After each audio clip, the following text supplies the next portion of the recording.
Anne Rice. Entrevista con el vampiro. Crónicas vampíricas. Primera parte, segundo audio. ¿Y tenía razón?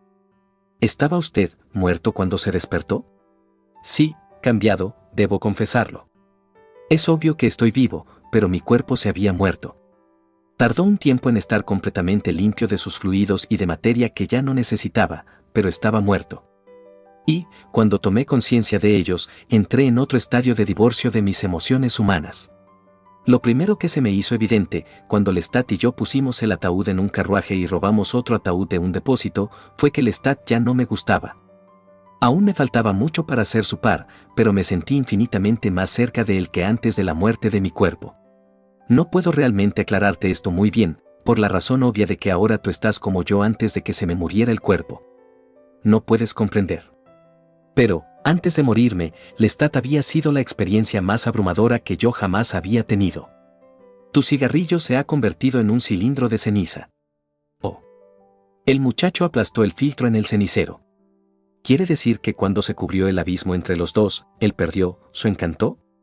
Preguntó, con sus ojos fijos en el vampiro, y tomó con sus manos otro cigarrillo y lo encendió con mucha más facilidad que antes. Así es, dijo el vampiro con un placer evidente. El viaje de regreso a Pointe du Lac fue fascinante. Y la charla constante de Lestat fue la experiencia más aburrida y deseo razonadora que jamás tuve. Por supuesto, como ya dije, distaba mucho de ser su par. Tenía que vérmelas con mis miembros muertos, para usar una comparación. Y me enteré de que esa misma noche tendría que llevar a cabo mi primera muerte.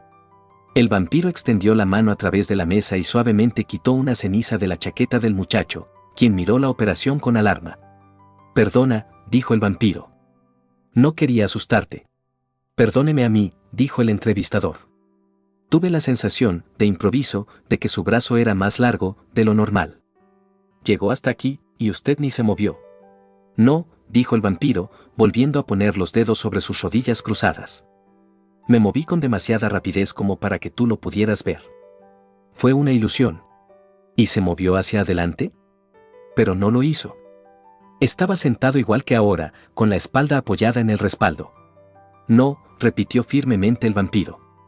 Me moví hacia adelante tal cual te dije.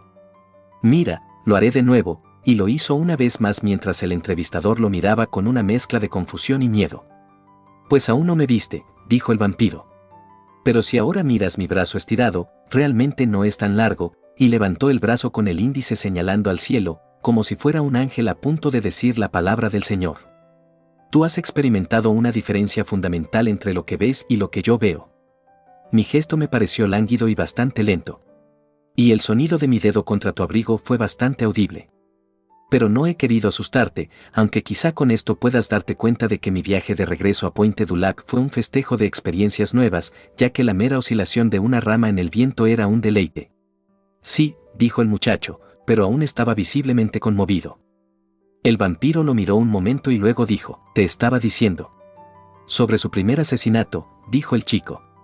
Sí, sin embargo, debo contarte primero que la plantación era un verdadero pandemonio. Habían encontrado el cadáver del superintendente y el anciano ciego en el dormitorio principal y nadie podía explicar la presencia del ciego. Además, no habían podido encontrarme en Nueva Orleans. Mi hermana se puso en contacto con la policía y, cuando llegamos, ya había varios agentes en el lugar. Ya estaba bastante oscuro, naturalmente. Y Lestat me explicó rápidamente que no debía dejar que la policía me viera en la más mínima luz, en especial cuando mi cuerpo estaba en ese estado tan poco satisfactorio. Por tanto, caminé con ellos por la avenida de Robles, delante de la casa de la plantación, ignorando sus sugestiones de que entrara. Les expliqué que había estado en Pointe du Lac la noche anterior y que el anciano ciego era mi huésped. En cuanto al superintendente, no estaba allí sino que había ido a Nueva Orleans por motivos de trabajo. Después de que eso estuvo arreglado, y en cuyo proceso mi nuevo distanciamiento me sirvió de forma admirable, me encontré con el problema de la plantación. Mis esclavos estaban en un estado de total confusión y nadie había trabajado en todo el día. Entonces teníamos una gran planta para la manufactura de tintura de índigo y la dirección del superintendente había sido de suma importancia. Pero yo tenía varios esclavos extremadamente inteligentes que podían haber hecho su trabajo con la misma eficiencia desde hacía mucho tiempo, de haber reconocido yo su inteligencia y de no haberle tenido miedo a sus modales y aspectos africanos. Ahora los estudié con claridad y les entregué la dirección de la plantación. Al mejor le di la casa del superintendente. 2 de las mujeres jóvenes serían sacadas del campo y traídas a la casa grande para que cuidasen del padre del Lestat, y les dije que yo quería la mayor intimidad posible, que no serían recompensadas únicamente por su trabajo sino por dejarme a mí y al Lestat absolutamente a solas. En ese momento no me di cuenta de que esos esclavos serían los primeros, y posiblemente los únicos, en sospechar que Lestat y yo no éramos seres ordinarios. No me di cuenta de que su experiencia con lo sobrenatural era mucho más grande que la de los blancos. Para mí, ellos aún eran salvajes infantiles, apenas domesticados por la esclavitud. Pero deja que continúe con mi historia. Te iba a contar de mi primera muerte. Lestat la arregló con su característica falta de sentido común. ¿La arregló?, preguntó el muchacho. Jamás tendría que haber empezado con seres humanos. Pero eso fue algo que luego tuve que aprender solo. Lestat me llevó directamente a los pantanos una vez que se fue la policía y los esclavos estuvieron en sus casas. Era muy tarde y las cabañas de los esclavos estaban totalmente a oscuras. Pronto dejamos atrás las luces de Pointe du Lac y yo me puse muy nervioso. Era lo mismo nuevamente, miedos recordados, confusión. Lestat, de haber tenido la más mínima inteligencia, me podría haber explicado las cosas con paciencia y buenos modos, que no debía sentir miedo al pantano, que era absolutamente invulnerable a los insectos y a las serpientes, que me debía concentrar en mi nueva capacidad de ver en la oscuridad. En cambio, me ponía nervioso con exigencias. Únicamente se interesaba en nuestras víctimas y en terminar mi iniciación lo antes posible. Y cuando, por último, llegamos a las víctimas, me instó a que actuara. Se trataba de un pequeño campamento de esclavos escapados. Lestat los había visitado antes y quizás había exterminado a una cuarta parte de ellos espiando desde la oscuridad hasta que alguno se alejaba del fuego, o bien atacándolos durante el sueño. No sabían nada de la presencia de Lestat. Tuvimos que esperar más de una hora antes de que uno de los hombres, eran todos hombres, se alejara del descampado y penetrara unos pasos en el bosque. Se desabrochó los pantalones y se puso a hacer una simple necesidad física. Cuando se dio la vuelta para irse, Lestat me sacudió y dijo, «Cógelo». El vampiro sonrió ante los ojos atónitos del entrevistador. «Pienso que sentí tanto horror como te sucedería a ti», dijo. Pero entonces no sabía que podía matar animales en vez de humanos. Le dije rápidamente que no podía hacerlo. Y el esclavo me oyó hablar. Se dio la vuelta, de espaldas a la fogata distante, y miró en la oscuridad. Luego, rápida y silenciosamente, sacó un largo cuchillo de su cintura. Estaba desnudo, salvo por los pantalones y el cinturón, era un hombre joven, alto, de fuertes brazos y aspecto ágil. Dijo algo en su francés patois y entonces dio un paso adelante. Me di cuenta de que aunque yo lo podía ver claramente en la oscuridad, él no nos podía ver. Lestat se puso detrás de él con una rapidez que me sorprendió, y lo agarró del cuello mientras le inmovilizaba el brazo izquierdo. El esclavo lanzó una exclamación y trató de librarse de Lestat. Este le hundió los dientes y el esclavo se inmovilizó como picado por una serpiente. Cayó de rodillas y Lestat se alimentó rápidamente mientras los demás esclavos se acercaban corriendo. «Me enfermas», me dijo cuando regresó a mi lado. Era como si fuésemos insectos negros totalmente disimulados en la noche, observando el movimiento de los esclavos, quienes, ignorantes de nuestra presencia, descubrieron el cadáver, lo arrastraron y se desplegaron por el bosque, buscando al atacante. «Vamos, tenemos que capturar otro antes de que regresen al campamento», dijo. Y, rápidamente, nos lanzamos en pos de un hombre que se había separado de los demás. Yo aún estaba terriblemente agitado, convencido de que no podría atacarlo, y sin sentir ninguna necesidad de hacerlo. Había muchas cosas, como te digo, que Lestat podría haber hecho y dicho. Podría haber enriquecido mi experiencia de muchas maneras, pero no lo hizo. ¿Qué podría haber hecho?, preguntó el muchacho. ¿Qué quiere decir? Matar no es una acción común, dijo el vampiro. Uno no se sacia simplemente con sangre. Sacudió la cabeza. Seguro que es la consideración de que se trata de la vida de otro, y, a menudo, la experiencia de la pérdida de esa vida por medio de la sangre, lentamente. Es una y otra vez la experiencia de la pérdida de mi propia vida, la que experimenté cuando le chupé la sangre al Lestat de la muñeca y sentí que su corazón latía junto al mío. Es una y otra vez la celebración de esa experiencia, dijo esto con la máxima seriedad, como si discutiera con alguien que opinaba otra cosa. Creo que Lestat jamás vivió eso, aunque no sé cómo pudo ser así. Quizá lo vivió algo, pero muy poco, según creo, de lo que tendría que haber vivido. En cualquier caso, no se molestó en hacerme recordar lo que yo había sentido cuando me aferré a su muñeca y no quise dejarla, ni tampoco en elegir un sitio donde yo pudiera experimentar mi primer ataque con alguna medida de tranquilidad y dignidad. Salió disparado hacia lo primero que encontró, como si tuviera algo detrás empujándolo a hacer las cosas lo antes posible. Una vez que hubo atrapado al esclavo, lo atenazó y le descubrió el cuello. «Hazlo», dijo. «Ahora no puedes echarte atrás». Abrumado por la repulsión, obedecí. Me arrodillé al lado del hombre agachado, que trataba, inútilmente, de defenderse. Le puse ambas manos en los hombros y me lancé a su cuello. Mis dientes apenas empezaban a cambiar y tuve que rasgarle la piel y no agujerearla, pero, una vez que hice la herida, la sangre brotó. Y una vez que eso sucedió, una vez que estuve bebiendo, todo lo demás desapareció. Lestat y el pantano y el ruido del campamento distante no significaron nada. Lestat podría haber sido un insecto, zumbando, brillando y desapareciendo. El acto de chupar me hipnotizó, la cálida lucha del hombre tranquilizaba la tensión de mis manos y, de vuelta, reapareció el sonido del tambor, solo que esta vez perfectamente al unísono con el sonido de mi corazón. Los dos resonaban en cada fibra de mi ser, hasta que el sonido empezó a volverse cada vez más lento y cada uno era un suave retumbar que parecía que iba a continuar hasta el infierno. Me estaba extasiando, y entonces Lestat me arrancó de mi sopor. «Está muerto, imbécil», dijo con su encanto y tacto característicos. «No puedes beber cuando están muertos. Tenlo en cuenta». Me puse frenético un instante, fuera de mí, e insistí en que el corazón del hombre aún latía, y yo ardía de ganas de volver a libar su sangre. Le pasé las manos por el pecho y lo tomé de las muñecas. Le habría mordido las muñecas si Lestat no me hubiese levantado y dado una bofetada. El golpe fue sorprendente. No fue doloroso del modo común. Fue un choque sensacional, de otra especie, un golpe en las sensaciones, de manera que me confundí y me encontré indefenso y con los ojos abiertos, de espaldas contra un ciprés y la noche lanzando sus insectos contra mis oídos. «Morirás si haces eso», dijo Lestat. «Te llevará a la muerte si te aferras a él en la muerte. Y ahora has bebido demasiado. Te pondrás enfermo». Su voz rechinaba. De pronto sentí la necesidad de atacarlo, pero empecé a sentirme mal.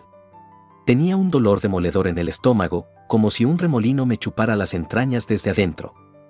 Era la sangre que pasaba demasiado rápido a mi propia sangre, pero yo no lo sabía. Lestat se movió en la noche como un gato y yo lo seguí con la cabeza palpitando. El dolor en el estómago continuaba cuando llegamos a Pointe du Lac. Cuando nos sentamos en la sala, Lestat se puso a jugar un solitario sobre la madera pulida de la mesa y yo me quedé mirándolo con desprecio. Él murmuraba tonterías. «Me acostumbraría a matar», decía, «no sería nada. No debía derrumbarme».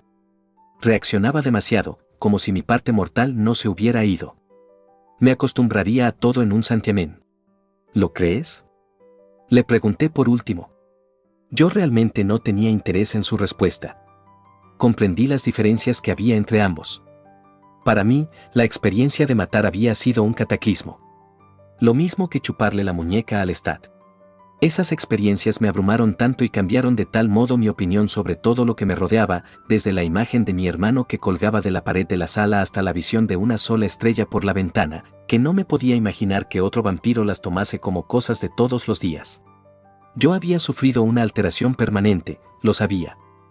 Y lo que sentí más profundamente por todas las cosas, incluso por el sonido de las barajas que eran alineadas allí, frente a mí, era respeto. Lestat sentía lo contrario. O no sentía nada. Era de una calaña de la que no se podía sacar nada de calidad. Tan aburrido como un mortal, tan superficial e infeliz como cualquier mortal, parloteaba encima de su juego de naipes, rebajando mi experiencia, completamente bloqueado para la más mínima posibilidad de tener experiencias propias. A la mañana siguiente me di cuenta de que yo era su completo superior y que me había engañado miserablemente al tenerlo como maestro. Debía guiarme por las lecciones necesarias, si había alguna lección verdadera, y yo debía tolerar en él una mentalidad que era blasfema con la misma vida. Sentí desprecio. Únicamente tenía hambre de experiencias nuevas, de todo lo que era tan hermoso y devastador como mi muerte. Y vi que si iba a sacar el máximo provecho de la experiencia ahora disponible, debía concentrar todo mi poder de aprendizaje. Lestat no servía para nada. Bien pasada la medianoche, me puse por último de pie y salí a la galería. La luna se mostraba inmensa por encima de los cipreses, y la luz de los candelabros temblaba más allá de las puertas abiertas. Los anchos pilares y las paredes de yeso de la casa habían sido blanqueados, los suelos de madera estaban limpios, y una llovizna de verano había aclarado la noche y la había dejado brillante de gotas de agua. Me apoyé en el pilar de la galería, mi cabeza tocaba los arcillos tiernos de un jazmín que crecía en batalla constante con una visteria. Y pensé en lo que se extendía delante de mí a lo largo y ancho del mundo y del tiempo, y decidí vivirlo con delicadeza y reverencia, aprender de cada cosa lo mejor.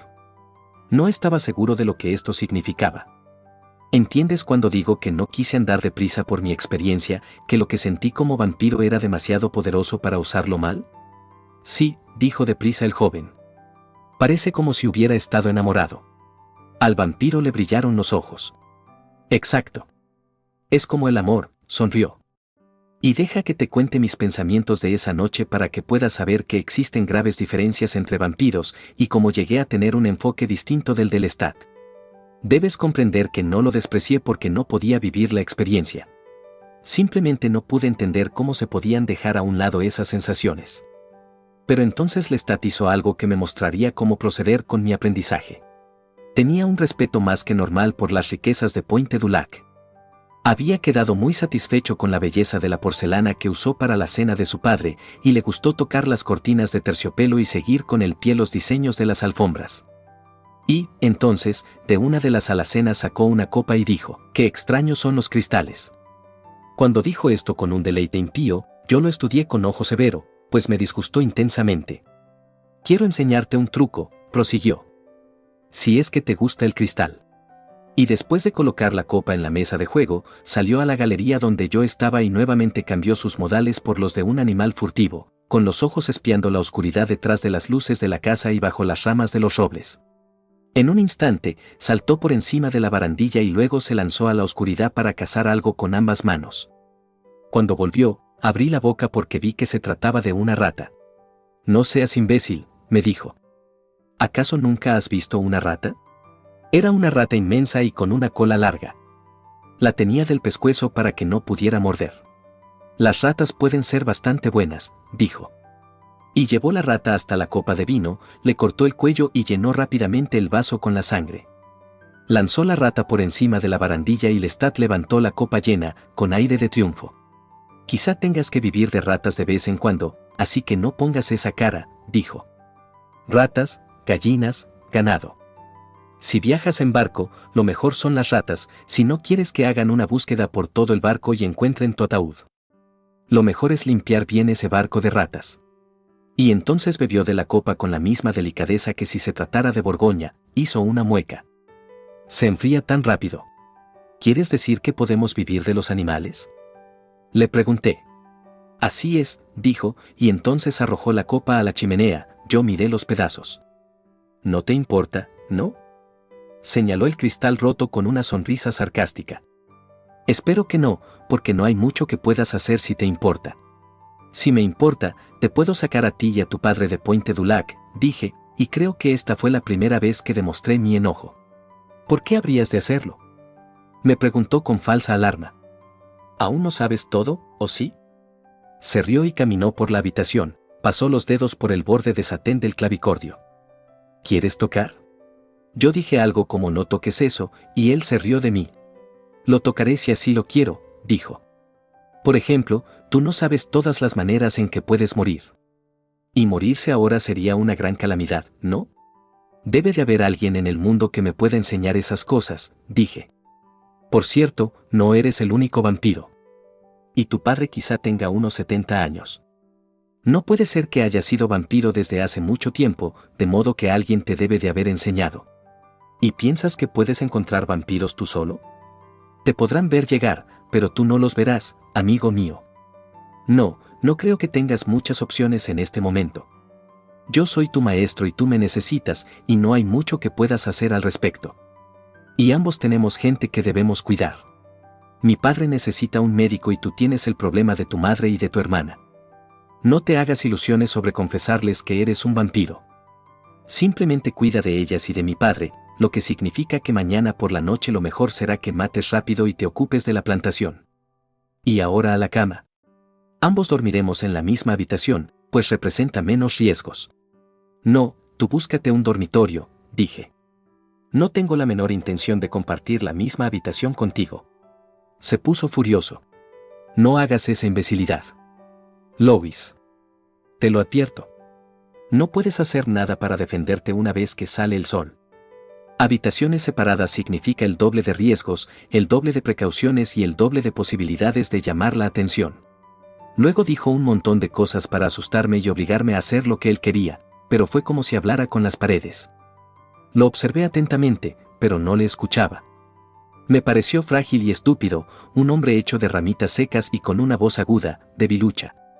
Duerme solo, dije, y apagué las velas una a una. Ya casi es de mañana, insistió él. Entonces, enciérrate, dije, y levanté mi ataúd y bajé las escaleras de ladrillos. Pude oír que cerraba las puertas de arriba y corría las cortinas. El cielo estaba pálido pero todavía lleno de estrellas, y otra leve llovizna se produjo con la brisa que venía del río, humedeciendo las piedras. Abrí la puerta del oratorio de mi hermano, barrí las rosas que casi cerraban el paso, y puse el ataúd en el suelo de piedra, delante del altar. Casi podía distinguir las imágenes de los santos en las paredes. Paul, dije en voz baja, dirigiéndome a mi hermano, por primera vez en mi vida, no siento nada por ti, nada por tu muerte, y, por primera vez, siento todo por ti, siento la pena de tu pérdida como jamás supe sentirla. Ya ves, el vampiro se dirigió al muchacho. Por primera vez yo era completa y cabalmente un vampiro. Cerré las ventanas y puse el cerrojo a la puerta. Entonces me metí en mi ataúd forrado de satén, apenas podía ver el brillo del género en la oscuridad, y me encerré. Así es como me convertí en vampiro. Y allí estaba usted, dijo el muchacho después de una pausa, junto a otro vampiro al que no podía soportar. Pero tenía que quedarme a su lado, le contestó el vampiro. Como ya te he dicho, me tenía en sus manos.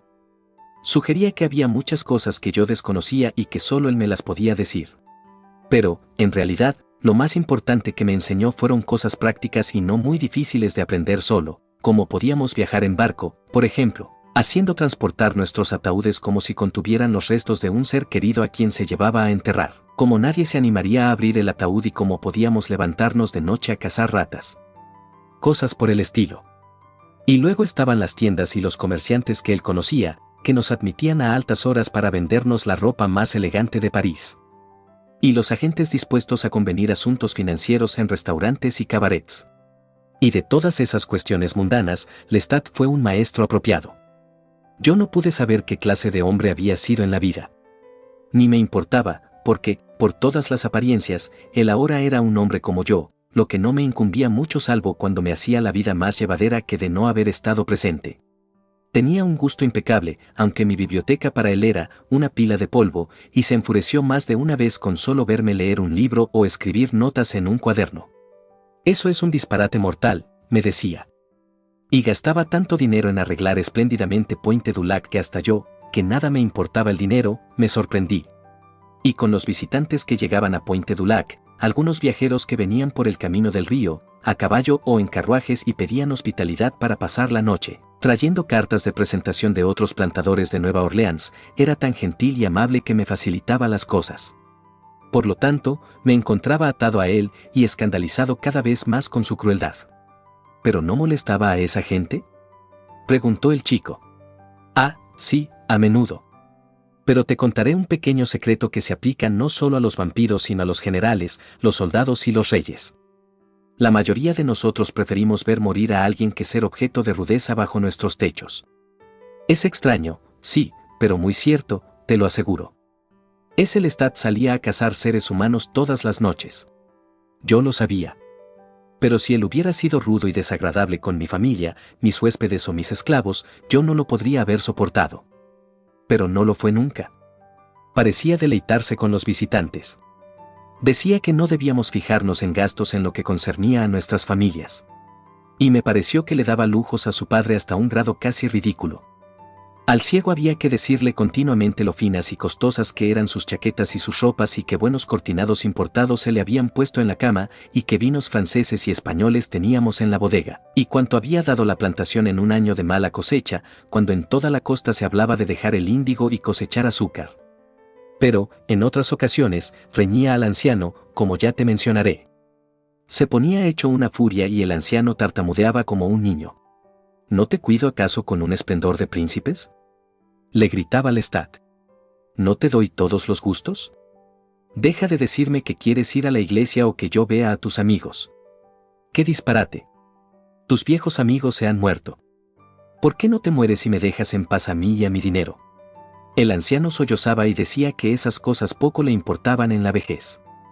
Se hubiera quedado feliz con su pequeña granja. A menudo quiso preguntarle dónde estaba su granja, de dónde habían llegado a Luisiana, para tener alguna pista del lugar en donde Lestat podía conocer a otro vampiro. Pero no me animé a sacar a relucir esas cosas, porque el viejo se pondría a llorar y Lestat se enfurecería. Pero esos ataques no eran más frecuentes que los periodos de una bondad casi empalagosa, cuando Lestat le llevaba a su padre una bandeja con la cena y lo alimentaba pacientemente mientras le hablaba del tiempo y de las noticias de Nueva Orleans, o de las actividades de mi madre y de mi hermana. Era evidente que había un gran abismo entre padre e hijo, tanto en educación como en refinamiento, pero no pude averiguar cómo había sucedido. Y, con respecto a todo ese asunto, yo me armé de la mayor frialdad posible. La existencia, como he dicho, era posible. Siempre había la promesa detrás de sus labios burlones de que sabía grandes cosas o cosas terribles, que tenía comunicación con esferas sobrenaturales que yo ignoraba. Y todo el tiempo me despreciaba y me atacaba por mi amor a la vida, mi renuncia a matar y la casi pesadilla que representaba ese acto para mí. Se rió a carcajadas cuando yo descubrí que me podía mirar en un espejo y que las cruces no me hacían el menor efecto. Y se mofaba poniéndose el dedo sobre los labios cuando yo le preguntaba acerca de Dios o del demonio. Una noche me gustaría conocer al demonio, me dijo una vez con una sonrisa maligna. Lo perseguiría de aquí hasta los bosques del Pacífico. Yo soy el demonio.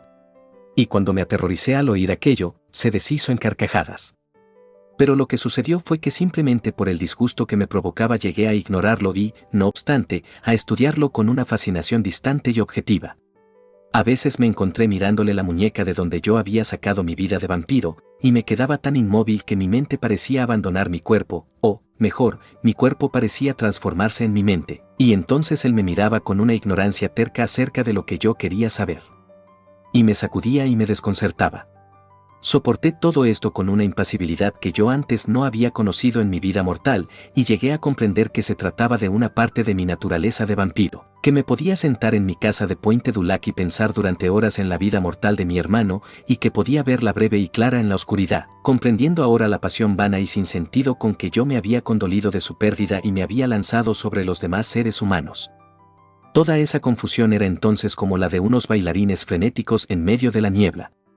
Y entonces, en esta extraña naturaleza de vampiro, sentí una profunda tristeza. Pero no meditaré acerca de ello. No quiero darte la impresión de que meditaba, porque eso me hubiera parecido una pérdida inmensa. Yo miraba a mi alrededor, a todos los mortales que conocía, y veía toda la vida como algo precioso. Condenaba todas esas pasiones y culpas infructíferas con que la dejaban escapar por los dedos como arena. Fue entonces, como vampiro, que llegué a conocer a mi hermana. Prefería la vida de la ciudad a la plantación, era algo que necesitaba para conocer su propio tiempo vital y su propia belleza y llegar a casarse, y no meditar sobre el hermano muerto o sobre mi alejamiento, ni convertirse en una enfermera de mi madre. Y les proporcioné todo lo que necesitasen o quisiesen, estuve atento al deseo más superficial y niño de ellas.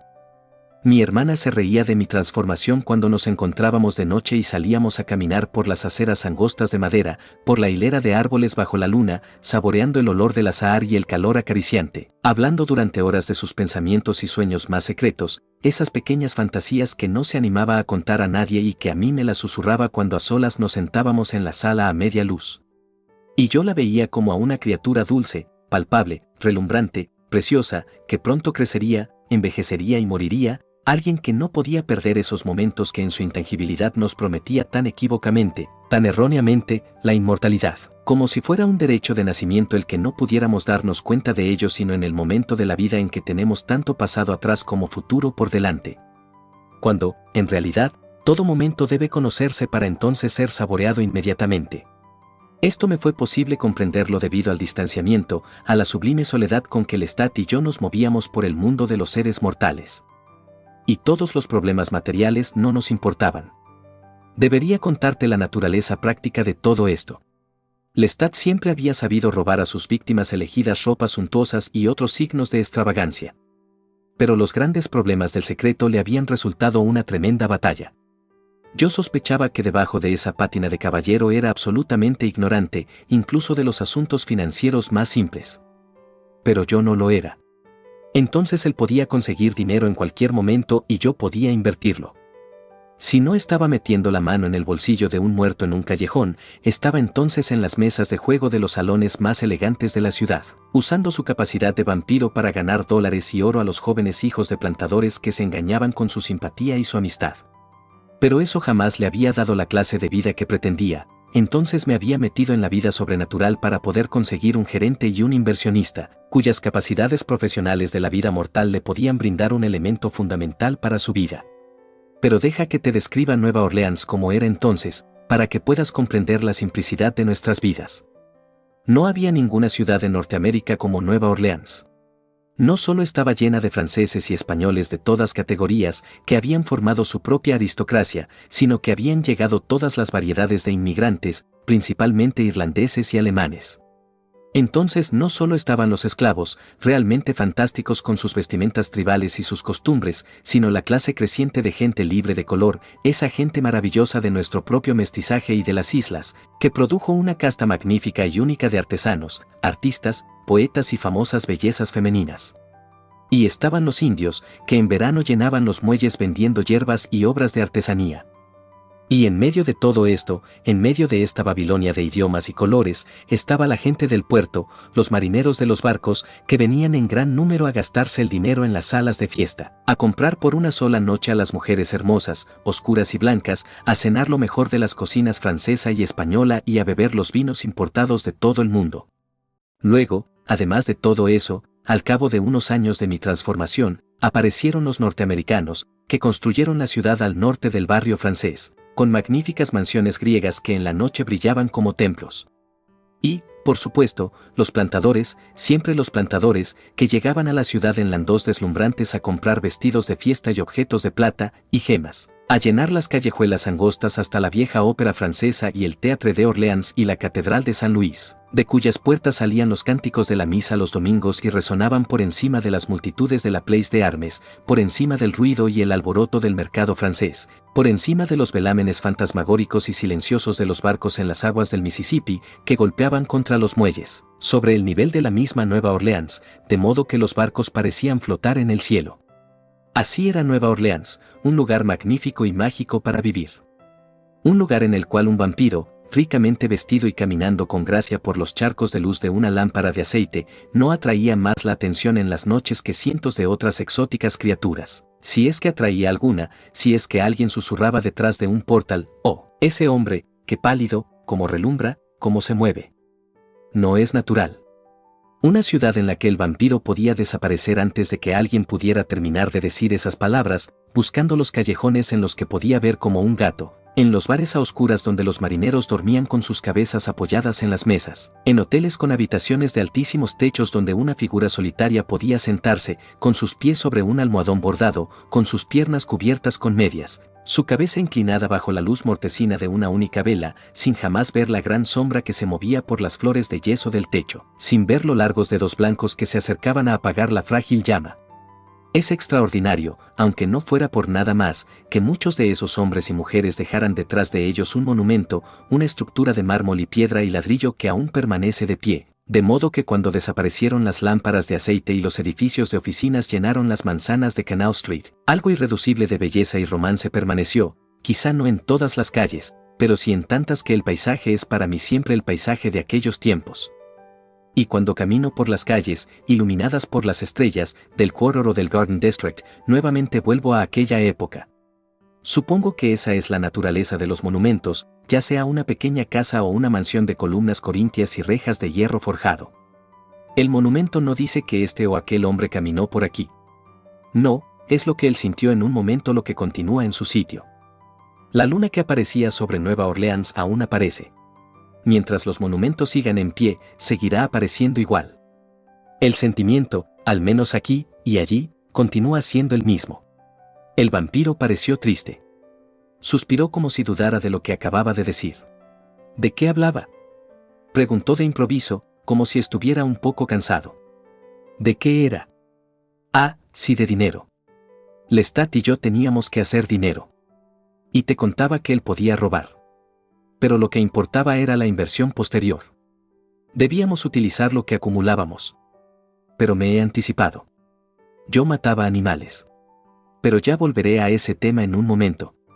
Lestat mataba seres humanos todo el tiempo, a veces 2 o 3 por la noche, a veces más.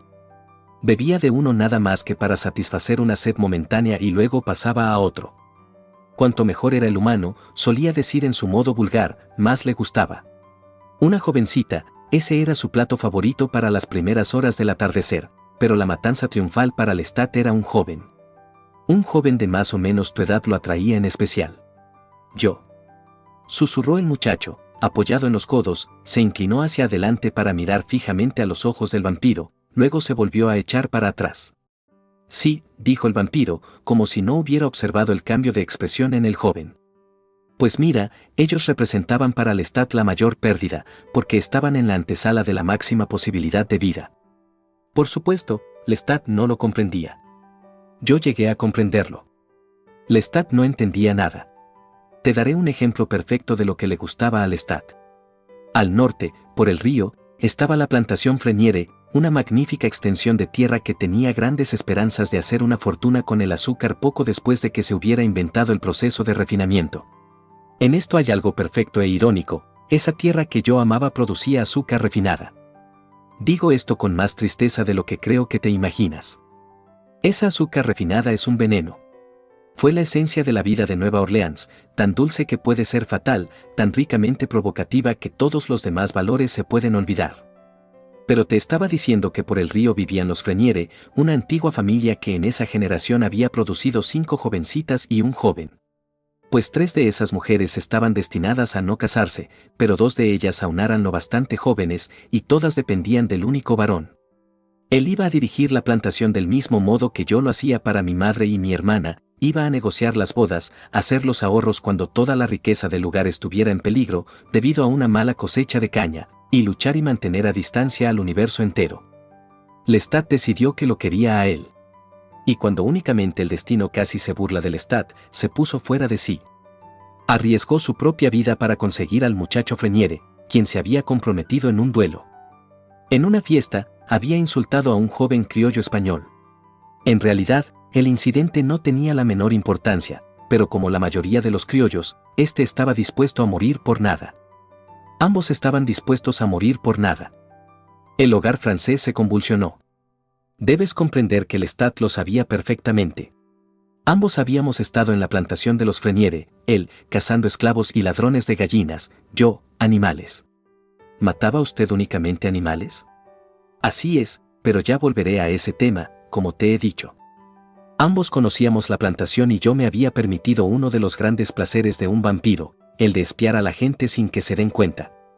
Conocía a las hermanas Freniere como a los magníficos rosales que crecían alrededor del oratorio de mi hermano. Eran un grupo único de mujeres.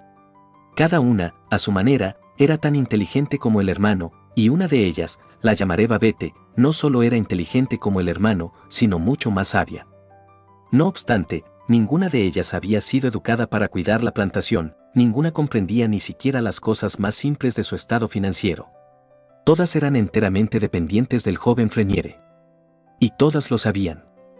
Y entonces, llenas de amor por él, de una fe apasionada que cualquier amor conyugal que pudieran llegar a experimentar solo sería un pálido reflejo de su amor por el hermano, fue tan grande su desesperación como el ansia de supervivencia.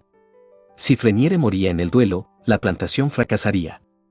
Su frágil economía y una vida de esplendores montada en una perenne hipoteca de la cosecha del siguiente año únicamente estaban en sus manos. Te puedes imaginar entonces el pánico y el dolor del hogar Freniere la noche en que el hijo fue al pueblo para jugarse la vida. Y ahora imagínate a Lestat, con sus dientes castañeteando como el demonio de una ópera cómica porque no iba a poder matar al joven Freniere. Quiere decir, ¿Qué usted lo sentía por las mujeres, Freniere? Totalmente, dijo el vampiro. Su situación era terrible. Y lo sentía por el muchacho. Esa noche se encerró en el estudio de su padre y redactó su testamento. Sabía absolutamente bien que si perecía a las 4 de la mañana siguiente, su familia caería con él. Deploraba su situación, pero no podía hacer nada al respecto. Evitar el duelo solo podía significarle la ruina social, pero eso posiblemente le hubiera sido imposible. El otro joven lo hubiera perseguido hasta obligarlo a pelear. Cuando a medianoche dejó la plantación, contempló el rostro de la muerte con la presencia de un hombre que, sabiendo que solo tenía un camino por delante, ha resuelto seguirlo con perfecta valentía. Mataría al joven español o moriría. Era algo impredecible, pese a sus habilidades. Su rostro reflejaba una profundidad de sentimiento y de sabiduría que yo jamás he visto en las caras de las víctimas del Lestat. Tuve mis encontronazos con Lestat aquí y allí. Hacía meses que yo evitaba que matase al joven, y ahora quería matarlo antes de que pudiera hacerlo el español. Íbamos a caballo, corriendo detrás del joven Freniere, en dirección a Nueva Orleans. Lestat quería alcanzarlo, yo quería alcanzar a Lestat. Pues bien, como te he dicho, el duelo estaba fijado para las 4 de la mañana, en el borde del pantano, cerca de la puerta norte de la ciudad. Y al llegar allí, poco antes de las 4, apenas teníamos tiempo de regresar a Pointe du Lac, es decir, que nuestras propias vidas estaban en peligro. Yo estaba enfurecido con Lestat como jamás lo había estado, y él estaba decidido a tener al muchacho. Dale una oportunidad. Insistía yo, agarrándome de Lestat antes de que pudiera acercarse al joven. Era pleno invierno, muy frío y húmedo en los pantanos, y una masa de lluvia helada caía sobre el descampado donde se efectuaría el duelo. Por supuesto, yo no sentía esos elementos tal como te pudiera suceder a ti, no me afectaban ni me amenazaban con temblores o enfermedades mortales. Pero los vampiros sienten el frío tanto como los mortales, y la sangre de una víctima es, a menudo, el alivio rico y sensual del frío. Pero lo que me preocupaba esa mañana no era el frío que sentía, sino la excelente cobertura de la oscuridad, lo cual hacía a Freniere extremadamente vulnerable al ataque del Lestat. Lo único que tenía que hacer era alejarse un paso de sus dos amigos en dirección al pantano y Lestat lo atacaría.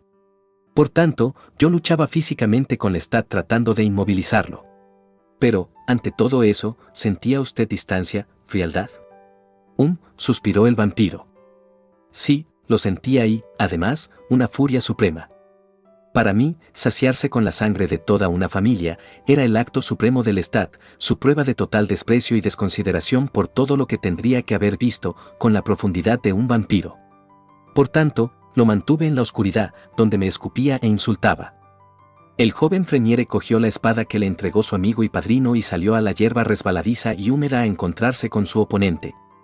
Hubo una breve conversación y luego comenzó el duelo. En unos instantes, había terminado. Freniere había herido mortalmente al otro muchacho con una rápida estocada al pecho. Y el vencido se arrodilló en la hierba, sangrante, moribundo, gritando algo ininteligible a Freniere. El triunfador simplemente se quedó quieto en su sitio. Todos pudieron ver que no había alegría en esa victoria. Freniere contemplaba la muerte como a una abominación. Sus compañeros avanzaron con las linternas en las manos, pidiéndole que se fuera lo antes posible, dejando al moribundo. Mientras tanto, el herido no permitía que nadie lo tocase. Y entonces, cuando el grupo de Freniere se dio media vuelta, los tres caminando apesadumbrados hacia los caballos, el hombre en el suelo sacó una pistola. Quizás únicamente yo pude verlo en la profunda oscuridad. Pero, de cualquier modo, pegué un grito avisando a Freniere del peligro y me lancé a coger el arma. Y eso fue todo lo que necesitó Lestat. Mientras yo estaba perdido en mis torpezas, avisando a Freniere y tratando de coger la pistola, Lestat, con sus años de experiencia y su mayor velocidad, agarró al vencedor y lo arrastró bajo los cipreses. Dudo de que sus amigos jamás se hayan enterado de lo que pasó. La pistola había desaparecido, el herido se había desvanecido y yo corría por el pantano gritándole a Lestat. Entonces los vi. Freniere estaba echado sobre las raíces retorcidas de un ciprés, con sus botas hundidas en el agua enlodada, y Lestat aún estaba encima de él, con una mano sobre la de Freniere, que aún tenía la espada. Fui a levantar a Lestat, y su mano derecha me lanzó un golpe con una velocidad que no pude ver, no supe lo que me había pasado hasta que me encontré yo también en el agua, y, por supuesto, para cuando me hube recuperado, Freniere estaba muerto. Lo vi allí echado, con los ojos cerrados y los labios sellados, como si estuviera durmiendo. «Maldito seas», le grité a Lestat.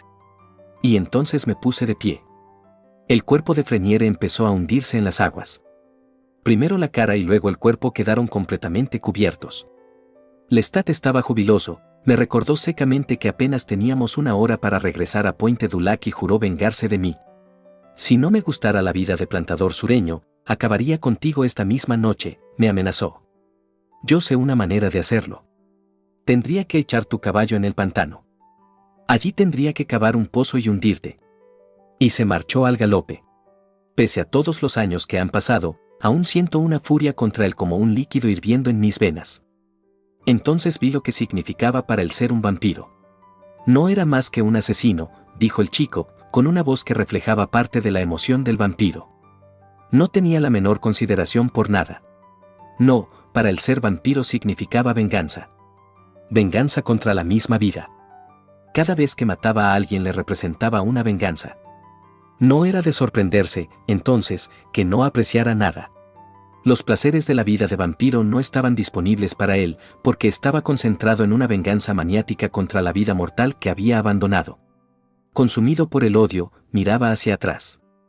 Consumido por la envidia, nada le agradaba, salvo si podía arrebatárselo a los demás, y, una vez que lo poseía, se quedaba frío e insatisfecho, sin amor por esa cosa, y entonces partía a la búsqueda de algo más, la venganza, ciega, estéril y despreciable. Pero te he hablado de las hermanas Freniere. Eran casi las 5:30 cuando llegamos a la plantación. El alba llegaría poco después de las 6, pero yo fui a su casa. Entré subrepticiamente en la galería inferior y las vi a todas reunidas en la sala, ni siquiera se habían puesto ropa de cama. Las velas estaban casi consumidas y ellas, sentadas como en un velorio, esperaban el mensaje. Estaban todas vestidas de negro, como era la costumbre en esa casa, y en la oscuridad las formas oscuras de sus vestidos se unían por debajo de sus cabellos negros y lustrosos, de modo que en el resplandor de las velas, sus rostros parecían ser los de 5 suaves y brillantes apariciones, cada una personalmente triste, cada una espléndidamente valiente. Pero solo la cara de Babette parecía realmente decidida. Era como si ya hubiera resuelto hacerse cargo de las obligaciones de su casa si su hermano moría. Y su rostro tenía la misma expresión que había aparecido en el rostro de su hermano cuando montó para dirigirse al duelo. Lo que ella tenía por delante era casi imposible. Lo que había por delante era la muerte definitiva, de la que Lestat era culpable. Entonces hice algo que me hizo correr un grave riesgo. Me presenté ante ella. Lo conseguí haciendo jugar mi sombra con la luz de su vela. Como puedes ver, mi cara es muy blanca y tiene una superficie que refleja mucho, como de mármol lustrado. Sí, asintió el muchacho, y pareció aturdido. Me pregunto si. ¿Pero qué sucedió? Te preguntas si yo era un hombre apuesto cuando estaba vivo, dijo el vampiro. El muchacho asintió con la cabeza. Lo era. Nada estructural cambió en mí. Solo que no sabía que era apuesto. La vida se arremolinaba a mi alrededor con una ventolera de pequeñas preocupaciones, como ya te he dicho. Yo no veía nada, ni siquiera en un espejo, en especial en un espejo, con un ojo libre. Pero esto es lo que sucedió. Me acerqué al marco de la ventana y dejé que la luz tocara mi rostro. Y lo hice en un momento en que Babette tenía la mirada puesta en la ventana. Entonces, apropiadamente, desaparecí. A los pocos segundos, todas las hermanas supieron que una extraña criatura estaba cerca, una criatura fantasmagórica, y las 2 sirvientas esclavas se negaron totalmente a investigar el asunto. Esperé afuera con impaciencia lo que quería que sucediese. Por último, Babette tomó el candelabro, despreciando el miedo de todas las demás, y salió a la galería a ver lo que había allí. Sus hermanas se agolparon en la puerta como grandes pájaros negros, pensando que su hermano había muerto y que ella había visto su fantasma. Por supuesto, debes comprender que Babette, con su fortaleza, jamás atribuyó lo que había visto a la imaginación o los fantasmas. Dejé que caminara por la oscura galería antes de hablarle. Y aún entonces, solo le dejé ver la forma vaga de mi cuerpo al lado de una de las columnas. Dile a tus hermanas que se retiren, le susurré. He venido a contarte de tu hermano. Haz lo que te digo. Ella se quedó un instante inmóvil y luego se dirigió a mí y trató de verme en la oscuridad. Tengo muy poco tiempo. No te haré el menor daño, le dije. Entonces, obedeció. Diciendo que no era nada, Les ordenó que cerraran la puerta, y ellas obedecieron como la gente que no solo necesita a alguien que la dirija, sino que está deseando obedecer. Entonces salía la luz de las velas de Babette. Al muchacho se le abrieron los ojos. Se llevó una mano a los labios. La miró tal como, ¿me está mirando a mí?, preguntó. Lo preguntas con una inocencia, dijo el vampiro. Sí, supongo que sí. Pero con las velas siempre tengo un aspecto menos sobrenatural. Y a ella no traté de convencerla de que era una criatura normal. Solo dispongo de unos minutos, le dije. Pero lo que tengo que comunicarte es de la mayor importancia. Tu hermano luchó con coraje y ganó el duelo. Pero espera. Debes saberlo ahora, ha muerto. La muerte fue proverbial con él, la asaltante nocturna contra la que nada pudo hacer su bondad o valentía. Pero esto no es lo principal que he venido a contarte. Es lo siguiente, puedes dirigir la plantación y salvarla. Lo único que necesitas es que nadie te convenza de lo contrario. Debes ocupar su lugar pese a todas las opiniones, a todas las palabras convencionales sobre el sentido común y lo que debe ser. No debes escuchar a nadie. La misma tierra está aquí ahora igual que ayer, cuando tu hermano dormía en ella. Nada ha cambiado. Debes tomar su lugar. Si no lo haces, la tierra se perderá y la familia se perderá. Seréis 5 mujeres condenadas a una mísera pensión que viviréis la mitad o menos de lo que os puede brindar la vida. Aprende lo que debes saber. No te detengas ante nada hasta que tengas las respuestas. E imagina mi visita como la prueba de tu valentía, siempre que desfallezcas. Debes tomar las riendas de tu propia vida. Tu hermano ha muerto. Pude ver, por la expresión de su cara, que escuchaba cada palabra mía. De haber habido tiempo, me hubiera hecho preguntas, pero me creyó cuando le dije que no lo había. Luego utilicé toda la habilidad para dejarla lo más rápido posible y parecer que había desaparecido. Del otro lado del jardín, vi su rostro iluminado por la vela. La vi intentando verme en la oscuridad, mirando para un sitio y otro. Y luego la vi hacer la señal de la cruz y volvió adentro con sus hermanas. El vampiro sonrió. En toda la costa nada se dijo acerca de una extraña aparición a Babette Freniere, pero después del primer duelo y de las tristes conversaciones entre las mujeres solitarias, ella se convirtió en el escándalo de la región porque decidió dirigir su plantación. Acumuló una inmensa dote para su hermana menor y, a los pocos años, ella misma se casó. Y Lestat y yo casi ni intercambiábamos palabra. ¿Continuó viviendo en Pointe du Lac? Así es. Yo no podía estar seguro de que Lestat ya me hubiera dicho todo lo que yo necesitaba saber. Y yo necesitaba disimular. Mi hermana se casó en mi ausencia, por ejemplo, mientras yo sufría el paludismo. Y algo similar me sucedió el día del funeral de mi madre. Mientras tanto, Lestat y yo nos sentábamos cada noche a cenar con el anciano y hacíamos ruido con nuestros cuchillos y tenedores, y él nos decía que comiéramos todo lo que teníamos en nuestros platos y que no bebiéramos demasiado vino. Con cientos de miserables dolores de cabeza, yo recibía a mi hermana en el dormitorio a oscuras, con las mantas hasta la barbilla. Les pedía a ella y a su marido que disculpasen la falta de luz, puesto que me hacía daño en los ojos, y les entregaba grandes sumas de dinero para que las invirtieran en nombre de todos. Por suerte, su marido era un idiota, inofensivo, pero un imbécil, el producto de 4 generaciones de matrimonios entre primos hermanos. Pero aunque estas cosas iban bien, empezamos a tener problemas con los esclavos. Ellos sí eran suspicaces. Y como ya he indicado, Lestat mataba a quien se le ocurría. En consecuencia, siempre había rumores de extrañas muertes en esa parte de la costa. Pero lo que motivó esas murmuraciones fue lo que ellos veían de nosotros. Y yo lo oí un atardecer cuando estaba entre las sombras cerca de las cabañas de los esclavos. Ahora, permíteme que te explique el carácter de esos esclavos. Corría el año 1797, hacía 4 años que Lestat y yo vivíamos en una paz relativa, yo invertía el dinero que él adquiría, aumentando las tierras, comprando pisos y casas en Nueva Orleans, que él alquilaba. Y el trabajo de la plantación producía poco más que una excusa para nuestras inversiones. Dije nuestras. Eso es incorrecto. Jamás firmé nada con Lestat y, como te darás cuenta, yo todavía estaba legalmente vivo. Pero, en 1797, esos esclavos no tenían el carácter que has visto en las películas y las novelas del sur. No era gente de piel oscura y palabras obedientes, mal vestidas, que hablaban un dialecto inglés. Eran africanos. Y eran insulares, es decir, Algunos de ellos provenían de Santo Domingo. Eran muy negros y absolutamente extraños, hablaban sus lenguas africanas y hablaban el patois francés, y, cuando cantaban canciones africanas que convertían los campos en algo exótico que siempre me había dado miedo en mi vida mortal.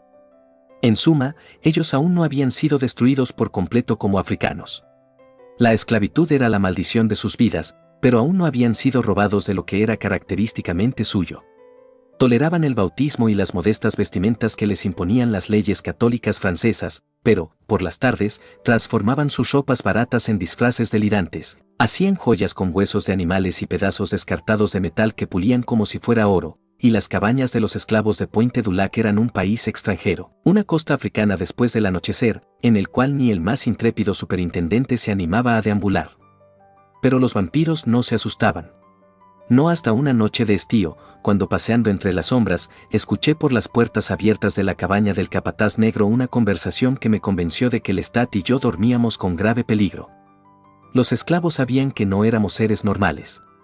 En tonos susurrantes, las criadas, que vislumbré a través de una grieta, contaron cómo nos vieron cenar con los platos vacíos, llevándonos copas vacías a los labios, riéndonos, con nuestros rostros blancos y fantasmales a la luz de los candelabros, y el pobre ciego era un tonto indefenso en nuestro poder. A través de las cerraduras, habían visto el ataúd del Lestat y, una vez, él había castigado sin misericordia a una de ellas por espiar por las ventanas de su dormitorio que daban a la galería. Allí no hay ninguna cama, se confiaron una a la otra. ¿Duerme en el ataúd? Lo sé. Estaban todos convencidos de lo que éramos. En cuanto a mí, una tarde me habían visto salir del oratorio, que ahora era poco más que una masa de ladrillos y enredaderas, llena de visterias en flor en la primavera, rosas silvestres en el verano y el musgo brillante sobre las viejas persianas despintadas que jamás se habían abierto, y con las arañas tejiendo en los pétreos arcos. Por supuesto, yo simulaba visitarlo en memoria de mi hermano, pero, por sus palabras, estaba claro que ya no creían más en esa mentira. Y ahora no solo nos atribuían las muertes de los esclavos encontrados en el campo y en los pantanos, y también las muertes de reses y caballos, sino todos los demás acontecimientos misteriosos y extraños, incluso las inundaciones y tormentas, que eran las armas de Dios en su batalla personal contra Louis y Lestat. Lo que es peor, no pensaban escaparse. Nosotros éramos demonios, y nuestro poder, ineludible. No, nosotros debíamos ser destruidos. Y en esa reunión, de la que me convertí en un participante invisible, había un grupo de esclavos de Freniere. Eso significaba que los rumores se extenderían por toda la costa. Y aunque yo creía firmemente que toda la costa no podía caer presa de una histeria colectiva, no sentí la menor gana de correr ese riesgo. Me apresuré a volver a la plantación a decirle a Lestat que nuestro papel de plantadores sureños había terminado. Tendría que ceder su látigo de esclavista y su servilletera de oro y regresar a la ciudad. Naturalmente, se resistió. Su padre estaba gravemente enfermo y quizá no sobreviviese mucho más. No tenía la menor intención de escapar de unos estúpidos esclavos. Los mataré a todos, dijo serenamente, de a 3 y de a 4. Algunos se escaparán y eso estará bien. Estás diciendo disparates. El hecho es que quiero que te vayas de aquí. ¿Tú quieres que me vaya? Tú. Se mofó. Estaba construyendo un castillo de naipes en la mesa de la sala con un mazo de cartas francesas muy finas. Tú, un vampiro llorón y cobarde que se arrastra por la noche matando gatos y ratas y mirando velas durante horas como si se tratara de gente, y que se queda bajo la lluvia como un zombi hasta que se te empapan las ropas y hiedes a viejos baúles escondidos en el desván, y tienes el aspecto de un idiota estupefacto en el zoológico. No tienes nada más que decirme, contesté, y tu insistencia en el desorden nos ha puesto a los dos en peligro. Yo podría vivir en ese oratorio y ver cómo la casa se cae a pedazos. Porque no me importa nada. Le dije, y era la verdad. Pero tú debes poseer todas las cosas que no tuviste en la vida y hacer de la inmortalidad una tienda de basuras en la cual los dos nos convirtamos en algo grotesco. Ahora, vete a ver a tu padre y dime cuánto le falta de vida, porque ese es el tiempo que aquí te quedarás, y únicamente si los esclavos no se rebelan antes contra nosotros. Me dijo que fuera yo a ver a su padre, ya que era quien siempre estaba mirando. Y lo hice. El anciano realmente se moría. Yo no había sufrido la muerte de mi madre, porque se había muerto de repente una tarde. Se la había encontrado con su canasta de coser, sentada en el patio, se había muerto como quien se duerme. Pero ahora yo contemplaba una muerte natural que era demasiado lenta, con dolores y la cabeza clara. Y siempre me había gustado el anciano, era bueno y simple, y tenía muy pocas exigencias. De día, se sentaba en la galería dormitando y oyendo los pájaros, por las noches, cualquier charla nuestra le hacía compañía. Podía jugar al ajedrez, sintiendo meticulosamente cada pieza y recordando toda la situación en el tablero con una precisión admirable, y aunque Lestat nunca jugaba con él, yo lo hacía a menudo. Ahora estaba echado, tratando de respirar, con la frente ardiendo y la almohada húmeda de sudor. Y, mientras gemía y pedía que le llegara la muerte, Lestat, en el otro cuarto, empezó a tocar el clavicordio. Le cerré la tapa de golpe y casi le atrapo los dedos. «No tocarás mientras se muere tu padre». «Al diablo que no», me replicó. «Tocaré el tambor, si quiero». Y cogiendo una gran bandeja de plata de una mesa, la empezó a golpear con una cuchara. Le dije que se detuviera y que lo obligaría a dejar de hacerlo. Y entonces los dos dejamos de hacer ruido, porque el anciano lo llamaba por su nombre. Decía que debía hablar con Lestat antes de morir. Le dije a Lestat que lo fuera a ver. El sonido de su llanto era terrible. ¿Por qué debo ir? Me he ocupado de él todos estos años. ¿No es eso suficiente? Y sacó del bolsillo un cortaplumas y se empezó a limpiar las largas uñas. Mientras tanto, te debo decir que yo era consciente de la presencia de los esclavos en la casa. Estaban vigilando y escuchando. Yo esperaba que el viejo muriera a los pocos minutos. En una o dos oportunidades anteriores, varios esclavos habían tenido sospechas o dudas, pero nunca de esa manera. De inmediato llamé a Daniel, el esclavo a quien le había dado el cargo y la posición de superintendente. Pero mientras lo esperaba, pude oír al anciano habiéndole a Lestat. Este estaba sentado con las piernas cruzadas, limpiándose las uñas, con las cejas arqueadas y concentrado en lo que estaba haciendo. «Fue la escuela», decía el anciano. «Oh, yo sé que tú te acuerdas». «¿Qué te puedo decir?», gimió. «Mejor será que lo digas», dijo Lestat, «porque estás al borde de la muerte». El anciano dejó escapar un ruido terrible, y sospecho que yo también emití un sonido. Realmente, yo detestaba a Lestat. En ese momento pensé en hacerlo salir de la habitación. «Pues tú lo sabes, ¿no es así?». «Hasta un tonto como tú lo sabe», dijo Lestat. «Jamás me perdonarás, ¿verdad?». «No ahora, ni siquiera después de muerto», dijo el anciano. «No sé de qué estás hablando», protestó Lestat. A mí se me estaba terminando la paciencia y el anciano se agitaba cada vez más. Le rogaba a Lestat que le escuchara. El asunto me hizo temblar. En el ínterin, Daniel había venido y en el instante en que lo vi supe que estaba irremisiblemente perdido en Pointe du Lac. De haber prestado más atención, hubiera percibido señales de ello mucho antes. Me miró con ojos de vidrio.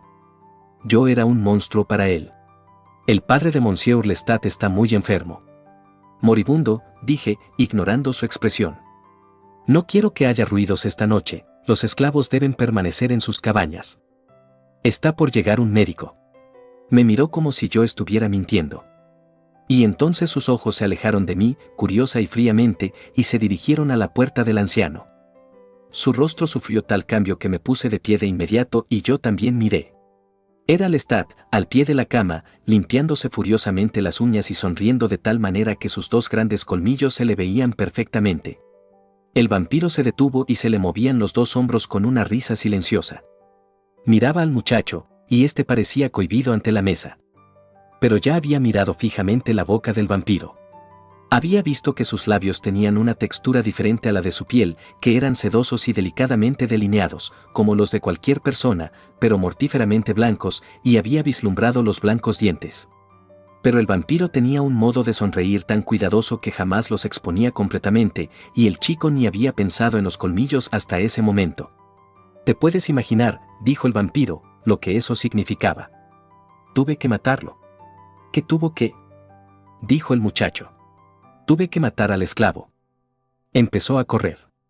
Hubiera alarmado a todos los demás. Quizá pudiera haber sido arreglado de otro modo, pero yo no tuve tiempo. Entonces, corrí tras él y lo alcancé. Pero entonces, al encontrarme haciendo lo que no había hecho durante 4 años, me detuve. Ese era un hombre. En la mano tenía su cuchillo de mango de hueso para defenderse. Pero se lo quité fácilmente y se lo hundí en el corazón. Cayó al instante de rodillas, desangrándose, con los dedos alrededor de la hoja. Y la visión de la sangre, su olor, me enloquecieron. Creo que gemí en voz alta. Pero no me acerqué, no pude hacerlo. Entonces recuerdo haber visto la figura del Lestat a través del espejo del aparador. ¿Por qué hiciste eso?, me preguntó.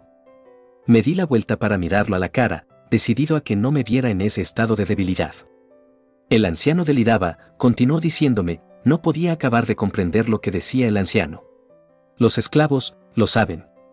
Debes ir a las cabañas y vigilarlos, pude decirle. Yo me ocuparé de tu padre. Mátalo, dijo Lestat. ¿Estás loco?, le contesté. Es tu padre.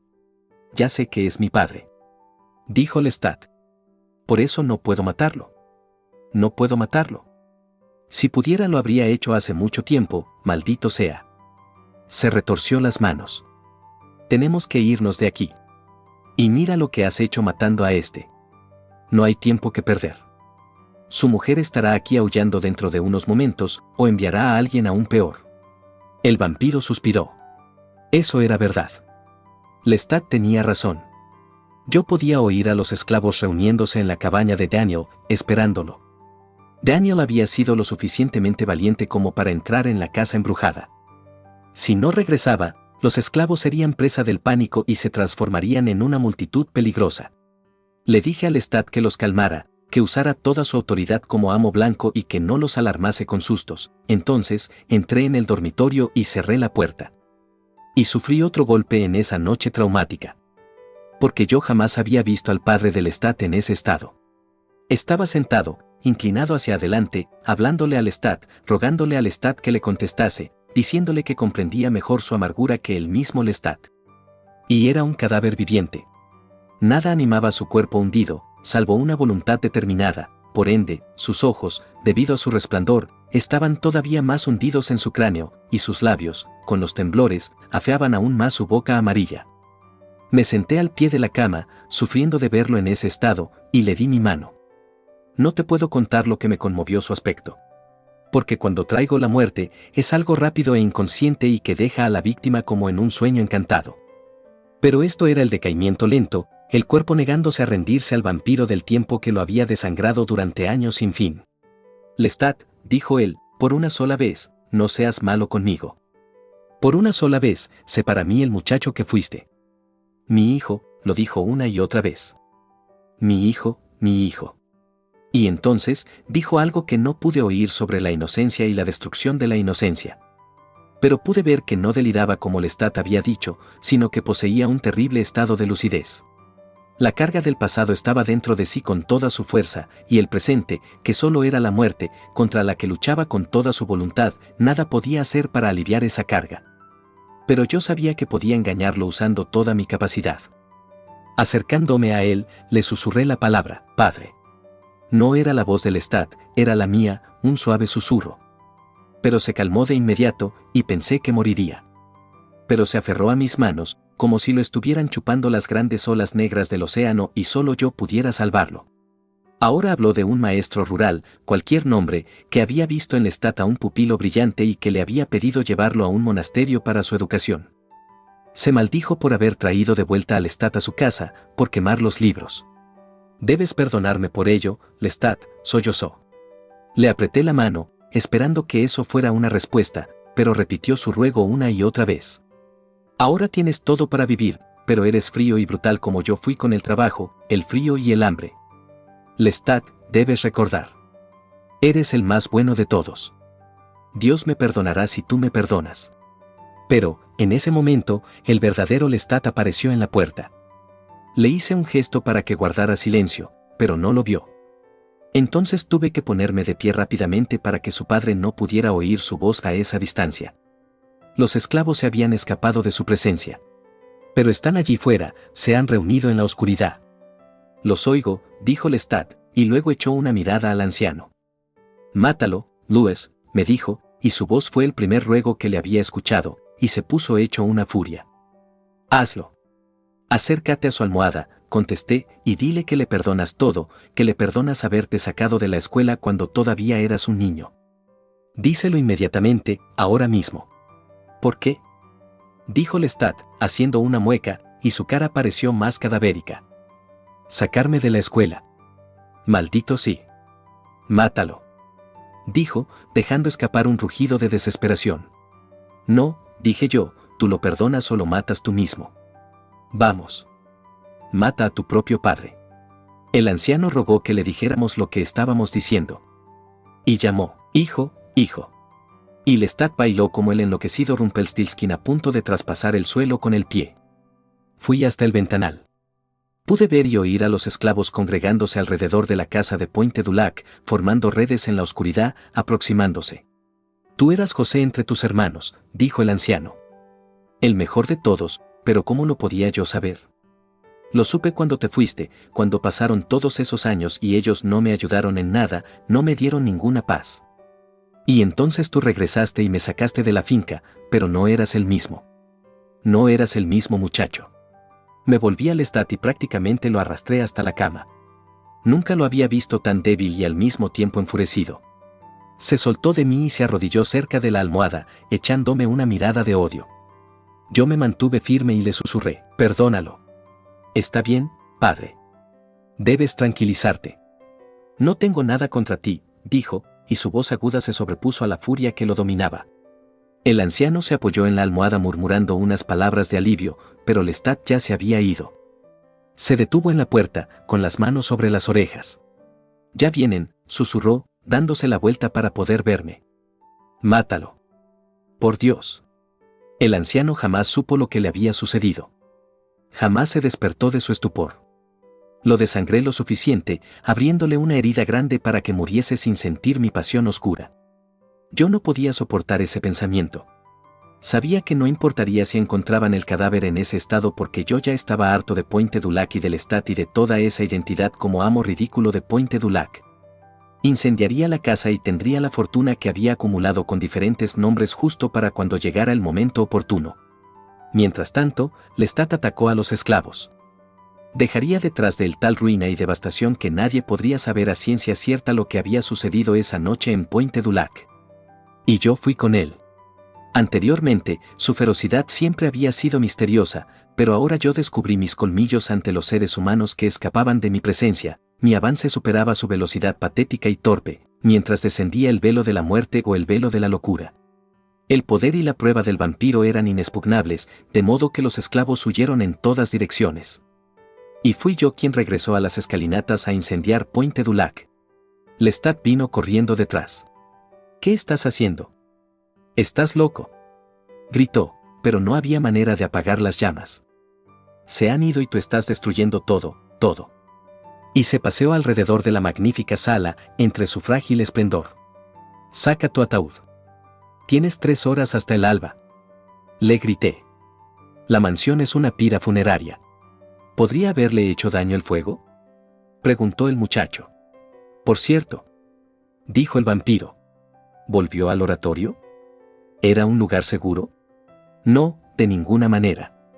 Unos 55 esclavos estaban en la zona.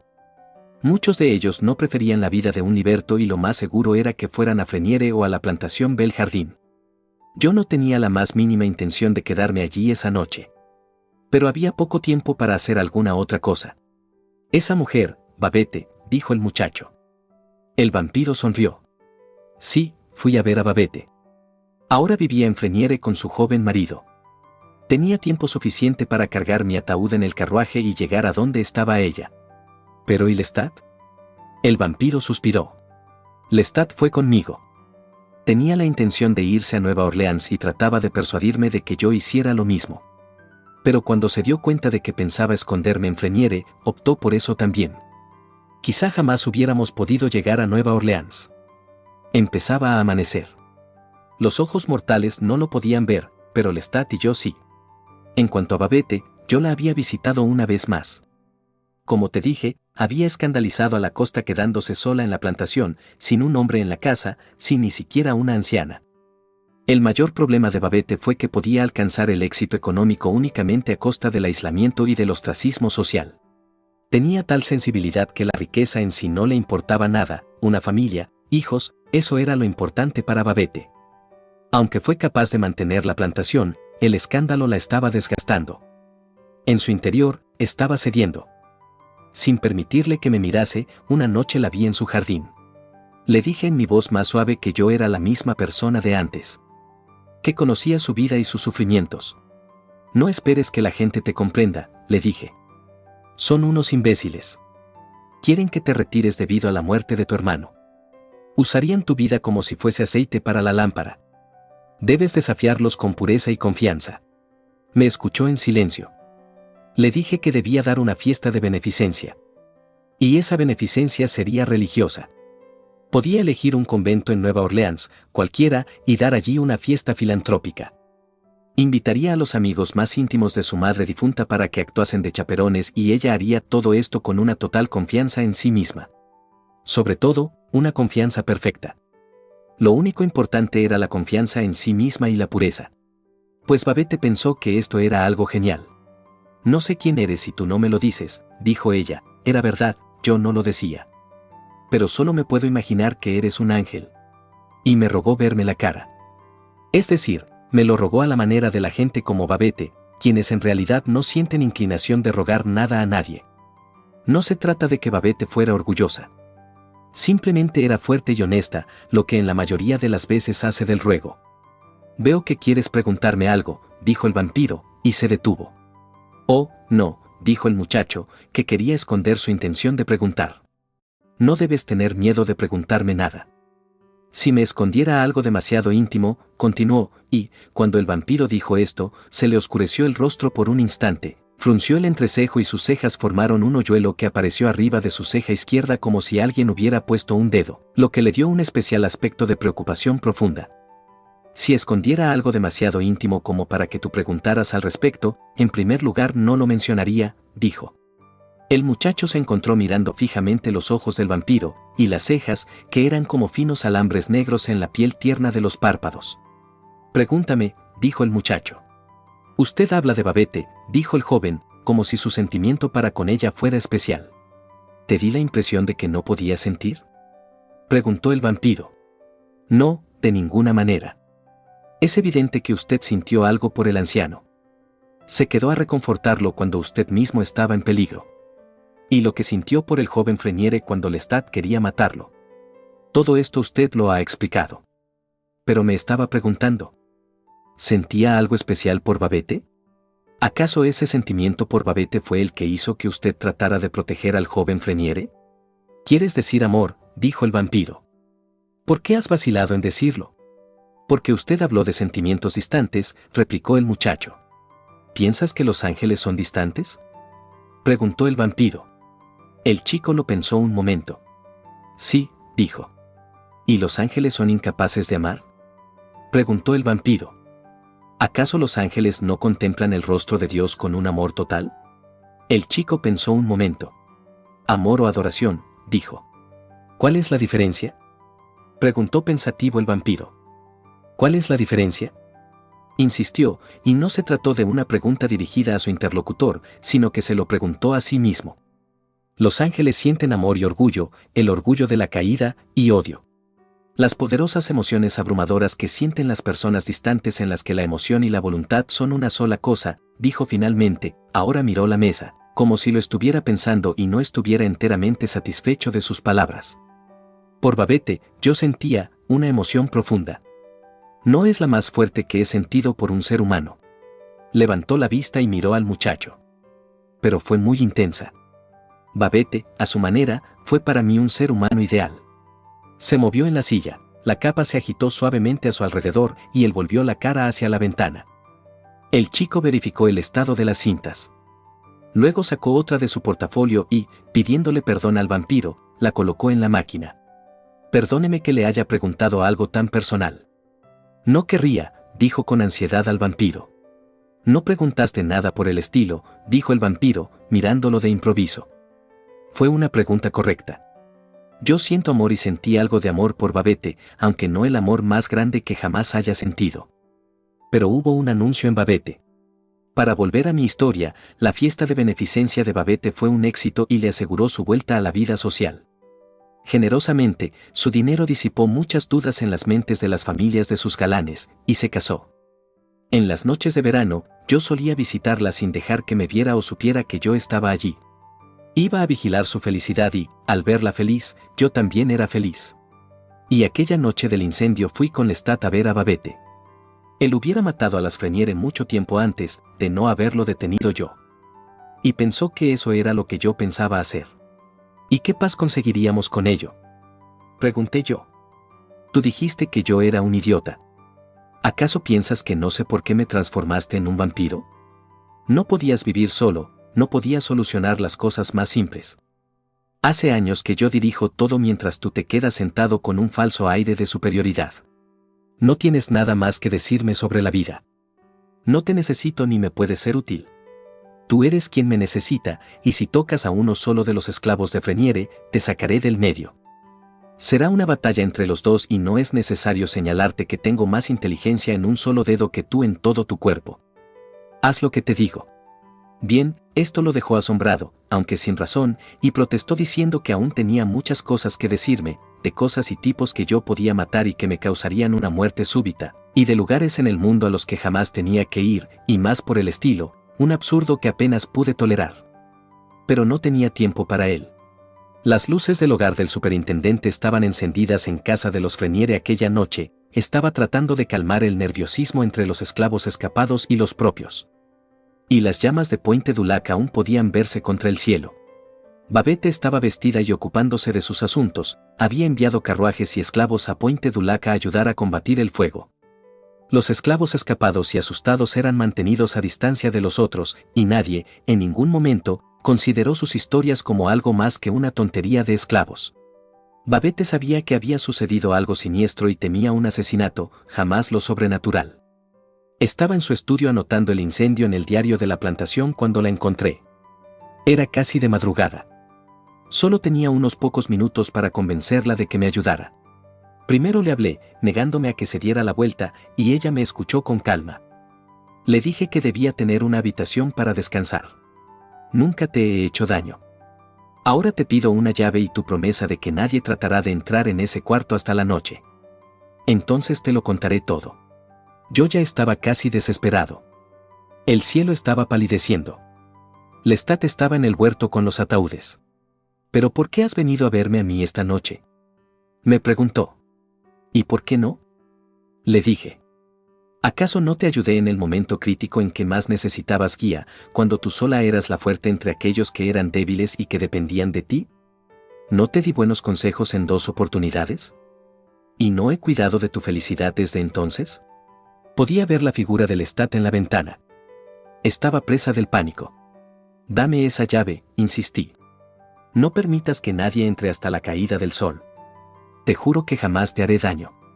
Y si no lo hago, si creo que tú eres un emisario del demonio, dijo ella entonces, y quiso volver la cara. Alcancé la vela y la apagué. Me vio de pie dando la espalda a la ventana gris. Si no lo haces y crees que soy un emisario del demonio, moriré, dije. Dame esa llave. Podría matarte ahora si quisiera, ¿no es así? Y me acerqué a ella y me mostré de cuerpo entero. Ella dio un respingo y un paso atrás y se agarró al brazo del sillón. Pero no lo haría. Prefiero morir a matarte. Y moriré si no me das esa llave, como te ruego. Lo logré. No sé lo que pensó. Pero me dio una de las grandes habitaciones alacena donde se añejaba el vino, y estoy seguro de que nos vio a mí y a Lestat llevando los ataúdes. No solo cerré la puerta con llave, sino que levanté una barricada. Lestat estaba levantado cuando me desperté al siguiente atardecer. Entonces, ella cumplió su palabra. Sí, solo que había hecho algo más, no solo había respetado nuestra puerta cerrada, sino que la había vuelto a cerrar desde afuera. Y las historias de los esclavos. Ella las había oído. Así fue. No obstante, Lestat fue el primero en notar que estábamos encerrados. Se enfureció. Había pensado irse a Nueva Orleans lo antes posible. Ahora sospechaba de mí. Solo te necesitaba cuando mi padre vivía, dijo, y trató desesperadamente de encontrar una salida. El lugar era una mazmorra. Ahora no te voy a tolerar nada. Te lo advierto. Ni siquiera quería darme la espalda. Me quedé sentado tratando de oír las voces en la habitación de arriba, deseando que se callara, sin quererle confiar en ningún instante mis sentimientos por Babette o mis esperanzas. Asimismo, pensaba en otra cosa. Me preguntaste sobre sentimientos y frialdad. Uno de sus aspectos, distanciamiento y sentimiento, debería decir, es que puedes pensar dos cosas al mismo tiempo. Puedes pensar que no estás seguro y que puedes morir, y puedes pensar en algo muy abstracto y remoto. Y eso fue exactamente lo que me sucedió. En ese momento yo pensaba en silencio y con profundidad en la amistad sublime que podríamos haber tenido con Lestat, que pocos impedimentos podría haber habido, y todo lo que podríamos haber compartido. Quizá la proximidad de Babette fue lo que me hizo pensar en eso, porque, como podría realmente haber conocido a Babette salvo, por supuesto, de una sola manera definitiva, tomarle la vida, unirme a ella en un abrazo mortal, cuando mi alma se uniría con su corazón y se nutriría de él? Pero mi alma quería conocer a Babette sin mi necesidad de matar, sin robarle todo aliento de vida, toda gota de sangre. Pero Lestat, como podríamos habernos conocido de haber sido él un hombre de carácter, un hombre aunque solo fuera de algunos pensamientos. Las palabras del anciano volvieron a mí, Lestat, un alumno brillante, un amante de los libros que habían sido quemados. Yo solo conocía a Lestat que despreciaba mi biblioteca, que la llamaba una pila de polvo, que ridiculizaba constantemente mis lecturas, mis meditaciones. Me di cuenta entonces de que la casa se aquietaba. De tanto en tanto sonaban unos pasos y crujían los tablones, por cuyas hendeduras se filtraba una claridad fantástica e irreal. Podía ver a Lestat tocando las paredes de ladrillo con su duro rostro de vampiro convertido en una máscara retorcida de frustración humana. Yo estaba seguro de que ahora debíamos separarnos, de que, si fuera necesario, yo debía poner un océano entre los dos. Y me di cuenta de que lo había tolerado todo ese tiempo debido a mis dudas. Me engañé pensando que me quedaba por el anciano y por mi hermana y su marido. Pero me quedé con Lestat porque temía no conocer secretos esenciales que, como vampiro, yo solo debía descubrir, y, lo que es más importante, porque él era el único de mi especie que yo conocía. Jamás me había contado su conversión en vampiro o donde podía encontrar a alguien de mi especie. Esto entonces me afligía mucho. De un mismo modo que lo había hecho durante 4 años. Lo odiaba y quería abandonarlo, sin embargo, ¿podía hacerlo? En el ínterin, mientras yo pensaba todo esto, Lestat continuó con sus diatribas, no me necesitaba, no iba a tolerar más nada, y mucho menos una amenaza de los Freniere. Teníamos que estar listos para cuando se abriera esa puerta. Recuerda, me dijo finalmente, velocidad y fortaleza, no nos pueden igualar en eso. Y el miedo. Recuerda siempre dar miedo. Ahora no seas un sentimental. Nos harás perder todo. ¿Quieres continuar a solas después de esto? Le pregunté. Quería que él dijese que sí. Yo no tenía la valentía. O al menos, no conocía mis sentimientos. Quiero ir a Nueva Orleans. Dijo. Simplemente te advertía que no te necesito más. Pero, para escapar de aquí, nos necesitamos. Ni siquiera sabes empezar a usar tus poderes. No tienes un sentido innato de lo que eres. Usa tus poderes persuasivos si viene esa mujer. Pero si viene acompañada de otros, entonces, prepárate a actuar como lo que eres. ¿Qué soy? Le pregunté, porque eso nunca me había parecido tan misericordioso como en ese momento. ¿Qué soy? Él se disgustó totalmente. Se llevó las manos a la cabeza. Prepárate, dijo, ahora, haciendo relucir sus magníficos dientes, a matar. De improviso, miró los tablones del techo. ¿Se van a dormir, los oyes? En un silencio prolongado, Lestat seguía caminando y yo continuaba sentado allí meditando, devanándome los sesos acerca de lo que debía hacer o decirle a Babette, o, aún más profundamente, buscando la respuesta a una pregunta más difícil, ¿qué sentía yo por Babette? Después de largo rato, una luz relumbró debajo de la puerta. Lestat estaba a punto de saltar encima de quien apareciera. Era Babette, que entró sola, con una lámpara. No vio a Lestat, que se quedó detrás de ella y mirándome fijamente. Jamás la había visto como entonces, tenía el pelo arreglado para acostarse, y era una masa de ondas oscuras detrás de su camisón blanco. Y su cara estaba llena de tensión y terror. Esto le daba una apariencia febril, y sus grandes ojos castaños parecían aún más intensos. Como te he dicho, yo amaba su fortaleza y su honestidad, la grandeza de su alma. Y no sentía pasión por ella tal como podrías sentirla tú. Pero la encontré más atractiva que ninguna mujer que conociera en mi vida mortal. Incluso en el severo camisón, sus brazos y sus pechos eran redondos y suaves y más me pareció un alma fascinante vestida que una carne rica y misteriosa. Yo, que soy duro y preciso y concentrado en un solo propósito, me sentí atraído irresistiblemente por ella, sabiendo que solo culminaría en la muerte, me alejé al instante, preguntándome si cuando miraba a mis ojos, ella los encontraba muertos y examines. Tú eres quien se acercó anteriormente a mí, dijo ella como si no hubiera estado segura. Y eres el amo de Pointe du Lac. Lo eres. Yo sabía, cuando ella habló, que debía haber oído las historias más generosas sobre la noche anterior y que no me sería posible convencerla de ninguna mentira. Había utilizado mi aparición sobrenatural en 2 ocasiones para presentarme a ella, ahora no podía ocultar ese hecho ni restarle importancia. No quiero hacerte daño, le dije. Únicamente necesito un carruaje y unos caballos. Anoche dejé los caballos pastando. Ella no parecía escuchar mis palabras, se acercó más, decidida a verme en el círculo de su luz. Y entonces vi a Lestat detrás de ella.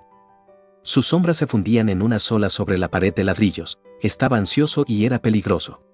¿Me proporcionarás el carruaje? Insistí. Ahora me miraba con la lámpara en alto, y, cuando quise desviar la mirada, vi que su rostro cambiaba. Quedó inmóvil, en blanco, como si estuviera perdiendo la conciencia. Cerró los ojos y sacudió la cabeza. Se me ocurrió que de alguna manera le había producido un trance sin el menor esfuerzo de mi parte. ¿Quién eres?, susurró. Vienes del infierno. Venías de parte del demonio cuando llegaste ante mí. El demonio. Le contesté. Esto me afligió más de lo que imaginé que podía hacerlo. Si se lo creía, entonces creería que mis consejos habían sido malos, pondría todo en duda otra vez. Su vida era rica y buena, y yo sabía que ella no debía hacer eso. Como toda la gente fuerte, ella sufría, en cierta medida, de soledad, era una marginada, una secreta infiel de alguna índole. Y el equilibrio en que vivía podía trastocarse si ponía en duda su propia bondad. Me miró con un horror manifiesto. Fue como si, horrorizada, se hubiera olvidado de su propia vulnerabilidad. Y ahora Lestat, que era atraído a la debilidad como un muerto de sed al agua, la cogió de la muñeca y ella gritó y dejó escapar la lámpara. Las llamas se esparcieron sobre el petróleo derramado y Lestat la empujó hacia la puerta abierta. «Consigue el carruaje», le dijo. «Lo consigues ahora mismo, y los caballos también. Estás en peligro mortal, no hables de demonios». Apagué las llamas con los pies y seguí a Lestat gritándole que la dejara. Él la tenía por las muñecas y ella estaba furiosa. «Despertarás a toda la casa si no te callas», me dijo él. «Y yo la mataré. Consigue el carruaje. Llévanos, habla con el chico del establo», le dijo, sacándola por la fuerza al aire libre. Nos movimos lentamente por el patio a oscuras, mi disgusto era casi insoportable, Lestat iba adelante y, entre los dos, Babette, que avanzaba de espaldas, con sus ojos escrutando la oscuridad para vernos. «No os conseguiré nada», dijo ella. Yo cogí a Lestat del brazo y le dije que me dejara hacer las cosas a mí. «Ella revelará nuestra identidad a todo el mundo a menos que me dejes hablar con ella», le susurré. «Entonces, domínate», dijo disgustado. «Sé fuerte y no te enternezcas. Sigue adelante mientras hablo con ella. Vete a los establos y consigue el carruaje y los caballos. Pero no mates a nadie». Yo no sabía si me obedecería o no, pero se alejó rápidamente cuando me acerqué a Babette. Su rostro expresaba una mezcla de furia y resolución. Ella dijo: «Aléjate de mí, Satán».